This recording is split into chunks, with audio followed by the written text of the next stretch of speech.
Okay, so continuing. So they had sold them for 20 pieces of silver. And like I said, it goes to show you got to be careful uh, who you share your dreams and visions to, what God has shown you, you know. And so going to uh,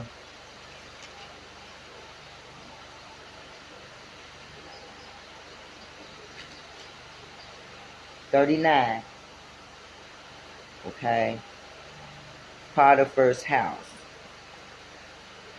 Uh, When Joseph was taken to Egypt by the Ishmaelites traders, he was purchased by Potiphar, an Egyptian officer. Potiphar was captain of the guard of Pharaoh, the king of Egypt. The Lord was with Joseph, so he succeeded in everything he did, as he served in the home of his Egyptian master. Potiphar noticed this and realized that the Lord was with Joseph, giving him success in everything he did. This pleased Potiphar, so he soon made Joseph his personal attendant. He put him in charge of his entire household and everything he owned from the day Joseph was put in charge of his master's household and property. The Lord began to bless Potiphar's household for Joseph's sake. All the household affairs ran smoothly, and his crops and livestock flourished. So Potiphar gave Joseph complete administrative responsibility over everything he owned. With Joseph there, he didn't worry about a thing except what kind of food to eat. So this goes to show you, when God is favoring a person, you have to be careful, because he will curse those that curse the person that is sent to you or who is in your presence, or either he can bless you for having a person. So he will bless those that bless you and curse those that curse you. So this is showing you right there that although they sold him into slavery, it was part of the plan. So this is telling you nothing happens. It is not a coincidence. God knew this was going to happen. You know what I'm saying? This was part of the plan. This was part of the plan right here of what's about to go to pass. Joseph was very handsome, well built, because see, he's about to meet old nasty woman. Joseph was very handsome and well built young man, and Potiphar's wife soon began to look at him lustfully. "Come on and sleep with me," she demanded, but Joseph refused. "Look," he told her, "my master trusts me with everything in his entire household. No one here has more authority than I do. He has held back nothing from me except you, because you are his wife. How could I do such a wicked thing? It would be a great sin against God." She kept putting pressure on Joseph day by day, but he refused to sleep with her, and he kept out of her way as much as possible. One day, however, no one was around when he went in to do his work. She came and grabbed him by his cloak, demanding, "Come on, sleep with me." Joseph tore himself away, but he left his cloak in her hand, and he ran from the house. When she saw that she was holding his cloak and he fled, she called out to her servants. Soon all the men came running. "Look," she said, "my husband brought this Hebrew slave here to make fools of us. He came into my room to rape me, but I screamed.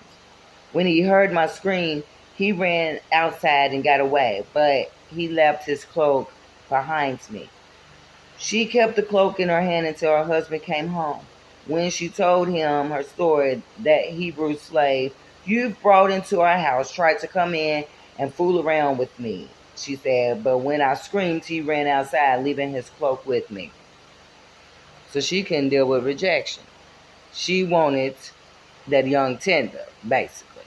I gotta put it in the words of, the people that I feel, she wanted him, and he respected this man for bringing him into the household, you know, and he he knows this is a sin to be trying to mess with somebody's wife. You know what I'm saying? But she wanted him, and she couldn't deal with the rejection. She wanted him, and she lied. She lied. But peep this out right here. This is it. Joseph put in prison. Potiphar was furious when he heard his wife's story about how Joseph had treated her. So he took Joseph and threw him into prison where the king's prisoners were held. And there he remained. But the Lord was with Joseph in the prison and showed him his faithful love. And the Lord made Joseph a favorite with the prison warden. Before long, the warden put Joseph in charge of all the other prisoners and over everything that happened in prison. The warden had no more worries because Joseph took care of everything. The Lord was with him and caused everything he did to succeed. So once again, although she had lied, God was still with Joseph. This is part of the plan. What the enemy does for evil, God turns around for good. And this is something that I want to mention. Do you not think that Joseph had explained himself like, no, I did not try to sleep with her. She was trying to. Do you not think that he didn't explain to these people that he was innocent? But why is it that you think that he still landed up in prison? My only conclusion has to be because of who Potiphar is and because who his wife is. And because he was a Hebrew slave. So because he was a Hebrew slave and,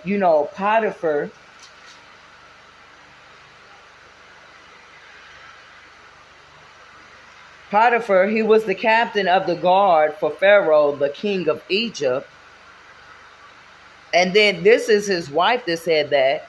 So I have to come to the conclusion that they believed her because of whom he was. So this is an example of please be careful of whom you believe because of a person's title or who they connected to. Because this is clearly showing you right here that no matter what a person is, not always what they say is always true. I'm saying this is because this is part of, of something that I feel like should be said. You know what I'm saying? Because I see myself, like I said in this, because of a person being whom they are and then a person that got these higher titles, people tend to go to believe these types of people when really they be evil and wicked. And I'm not saying all, because not all successful people or people with these titles are wicked and evil, but not all people that is down at the bottom wicked or evil. But I just wanted to show right there that he was thrown in prison because of what the wife said. She was to be believable, more believable over him. So, chapter 40, it goes to Joseph interprets two dreams. Okay? So, let me just, sometime later, Pharaoh's chief cupbearer and chief baker offended their royal master. Pharaoh became angry with these two officials and he put them in prison where Joseph was and the palace of the captain of the guard. They remained in prison for quite some time, and the captain of the guard assigned them to Joseph, who looked after them. While they were in prison, Pharaoh's cupbearer and baker each had a dream one night, and each dream had its own meaning. When Joseph saw them the next morning, he noticed that they looked upset. "Why do you look so worried today?" he asked them. And they replied, "We both had dreams last night, but no one could tell us what they mean. Interpreting dreams is God's business." Joseph replied, "Go ahead and tell me your dreams." So the chief cupbearer told Joseph his dream first. "In my dream," he said, "I saw a grapevine in front of me, and the vine had 3 branches that began to bud and blossom, and soon it produced clusters of ripe grapes. I was holding Pharaoh's wine cup in my hand, so I took a cluster of grapes and squeezed the juice into the cup. Then I placed the cup in Pharaoh's hand." "This is what the dream means," Joseph said. "The 3 branches represents 3 days. Within 3 days, Pharaoh will lift you up and restore you to your position as his chief cupbearer. And please remember me and do me a favor when things go well for you. Mention me to Pharaoh so he might let me out of this place. For I was kidnapped from my homeland of the Hebrews, and now I'm here in prison, but I did nothing to deserve it. When the chief baker saw that Joseph had given his first dream such a positive interpretation, he said to Joseph, I had dreamed too. So I want you to finish that one on right there. So, hold on. So, the cupbearer, the Pharaoh's chief cupbearer, however, forgot all about Joseph, never giving him another thought. So he winds up getting out, forgets about Joseph. So this goes to show you, always trust the process. This is right here is you having to trust in the process right here. Everything happens for a reason. For Pharaoh's dreams, chapter 41. And I didn't read all of it because I want you all to be reading it too, to study it as well. 2 full years later, Pharaoh dreamed that he was standing on the bank of the Nile River. In his dream, he saw 7 fat, healthy cows come up out of the river and begin grazing in the marsh grass. Then he saw 7 more cows that came up behind them. So he's having these dreams. Okay, so I'm going to skip down. The next morning, Pharaoh was very disturbed by the dreams, so he called for all the magicians and the wise men of Egypt. When Pharaoh told them his dreams, not one of them could tell him what they meant.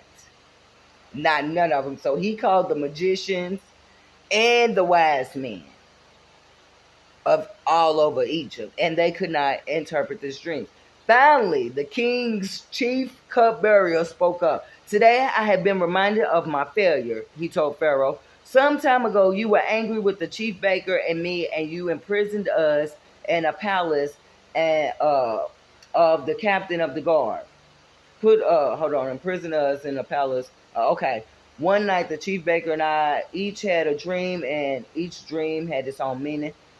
There was a young Hebrew man with us in the prison who was a slave of the captain of the guard. We told him our dreams, and he told us what each of our dreams meant. And everything happened just as he predicted. I was restored my position as cupbearer, and the chief baker was executed. Yeah, I wasn't supposed to read that one part because I wanted you to. And last with the other one, I had to, oh Lord, because I want you to read that one. So because he didn't forget, 2 full years went past, and he remembers because nobody in Egypt can interpret the Pharaoh's dreams. And Pharaoh sent for Joseph at once, and he was quickly brought from prison. After he shaved and changed his clothes, he went in and stood before Pharaoh. Then Pharaoh said to Joseph, I had a dream last night, and no one here can tell me what it means. But I have heard that when you hear about a dream, you can interpret it. So by him interpreting it is because, what he said, it comes from God. Interpreting dreams is God's business. That's what he said to what he had told them both before he had interpreted their dreams. But you can go to also the book of Daniel, that are interpreting the dreams. And I mean, there's plenty of people that's in here that has dreams. The angels come to them, tell them, speak to them. God comes to them in visions and dreams, And so this is basically telling you and showing you that be careful of whom you tell your dreams to, your visions to, whatever God is speaking into you, telling you. And, what the enemy does for evil, God will turn it around for good. And, hold on.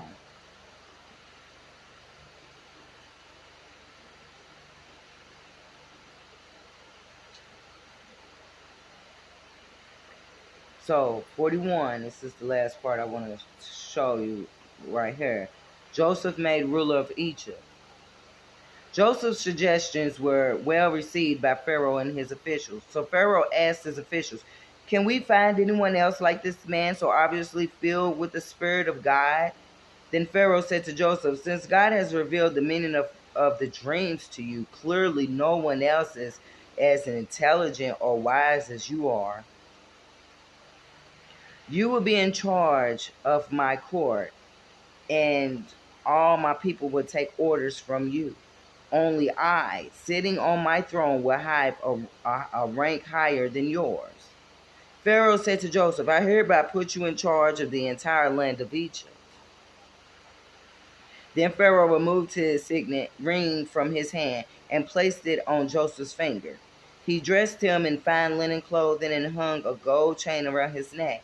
Then he had Joseph ride in a chariot reserved for his second in command. And wherever Joseph went, the command was shouted, kneel down. Didn't he tell his brothers that, with the kneeling of the being kneeled down? So Pharaoh put Joseph in charge of all of Egypt, and Pharaoh said to him, I am Pharaoh, but no one will lift a hand or foot in the entire land of Egypt without your approval.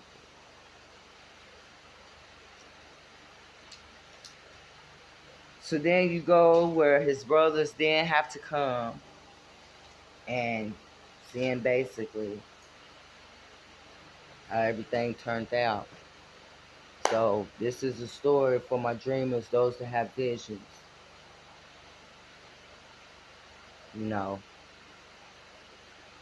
God do speak to you. Don't let nobody tell you otherwise. Like I said, I got to place that in there where it said, the God in your Bible does things science can't explain nor psychology can understand. And you must remember that.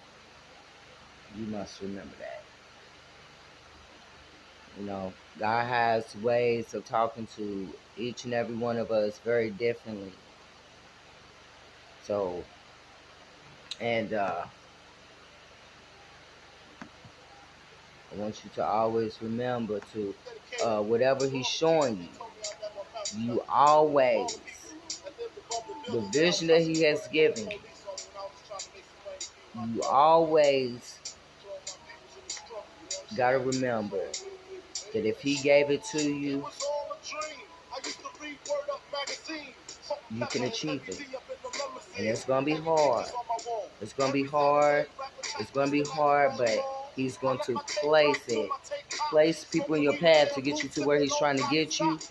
And this is showing you right here that everything happened for a reason. Although he went through some trials and tribulations, you know what I'm saying? And I'm pretty sure that he probably was like, well, what kind of dream was that for God to give me? And then here it is, I'm sold into slavery. They tried to kill me. Now they done sold me into slavery. You know what I'm saying? Now this woman then lied on me, got me put in prison. So when it's just letting you know, whenever you are feeling down and out, when you're going after your vision, your dream, whatever God has given you, you always remember this story. You go back to this kind of story. That's what I'm saying. You go into these stories because it's showing you that although these bad things is happening, everything happens for a reason. Everything is going to work out for the good. So don't get discouraged. I myself, I be feeling like that too sometimes. You know what I'm saying? A lot of times. You know what I'm saying? Of God giving me a vision, he told me what to do, and then here it is. Things will happen good, and then it's like bad stuff, like all hell seems like it's breaking loose. But it's like it has to be a reason of why this is happening. So you just got to keep the faith. And remember that Joseph was sold into slavery. After they wanted to kill him, he was sold into slavery, thrown into prison, accused of trying to rape Potiphar's wife. And remember, they believed her because of who he was. So if he's in this higher ranking, why would she want to lie on somebody that's a Hebrew slave that was sold out? And as was, sold into slavery. So this is going to show you too. Do not always believe a person based on their title. So everything works out in his favor. We just had to go through some stuff. So please remember that. I feel like that I must. And I want you to go and read that. Read that. It's in Genesis. Especially when you feel like all hell's breaking loose. When God told you to do something. You know, it could have been worse. You know, and it's showing you that when you do God's for God's purpose, I look at it too. It's not peaches and cream. You know, even when you go back to look at Jesus, what he had to go through. You know, he was tempted, although he was, you know, he passed the test. But look, he had to die. He had to be beaten. You know what I'm saying? So it does. Don't let nobody make you think that you going to your purpose or anything in life that it is. That it's supposed to be peaches and cream. It ain't. Especially if you're on your spiritual journey. It's going to be off the chisel. And if anybody's making it seem like that it's going to be, you know, just a smooth ball, honey, you need to be finding somebody else to be watching and listening to. Because if you're going to do something for God, if you're doing his work, his will, he gave you a vision of anything. For your vision that he has told you, your purpose, the devil's plan is to come and stop you. And it will come in as your family, your friends, you know what I'm saying? Co-workers, it's going to come. The devil can't be everywhere. So he has his minions, his monitoring spirit, the people that's going to monitor you so that they can report back to the master of how it is to attack you. Where is your weakness at? You know what I'm saying? What is your weakness? Because your weakness, if they can find out your weakness, that's where they know where to get you. So that's why you got to learn, and I'm trying to work on myself too, learning how to overcome things that's going to trigger you, because that's what they're going to use. Anything that's triggering you. You know what I'm saying? They know what's going to push your buttons, because the devil is very, very, very strategic. He's very strategic, and his goal is to stop you from trying to reach people to change their lives. He's to stop you from doing that, from breaking generational curses, for you becoming a better version of you. That's why he has attacked you while you was younger, to make you discouraged, so that you can be so broken. But that's what God says. I want you broken, so I can build you up, so then it can be only me that can get the glory. Can't nobody else take the credit. So while he's strategic, the devil, God is strategic too. You know what I'm saying? We just got to learn how to overcome the devil's schemes and his tactics, because it's coming. So you got to go for your dream, your purpose in life. I don't know how much I cannot stress this enough. And you doing this because we all here for something. We all here for something. We all got to get some type of gift. My gift, and I'm not even talking about spiritual gifts. My gift is writing. So what is your gift? You know what I'm saying? Your gift may be communicating, being a great speaker, which could be, you could be interviewing people. You know what I'm saying? I've met so many talented people. There's so many talented people working for people. And I used to work at Amazon, and it was this man, a guy was reading. He worked in safety or something. He was reading, and I swear he had a beautiful voice, of like one of these voices that could be like a person reading or something. And I mean, he was putting me to sleep, and it wasn't because it was boring, but his voice was just so beautiful. I had to tell him, like, you got a beautiful, and hey, when I make it, if I find him, I promise you, I'll try to put him on. I'll put that on everything, because it's like there's so many talented people working for people that we breaking our backs for these companies. And I ain't trying to go on a rant of y'all go out and be like, we quit, you know what I'm saying?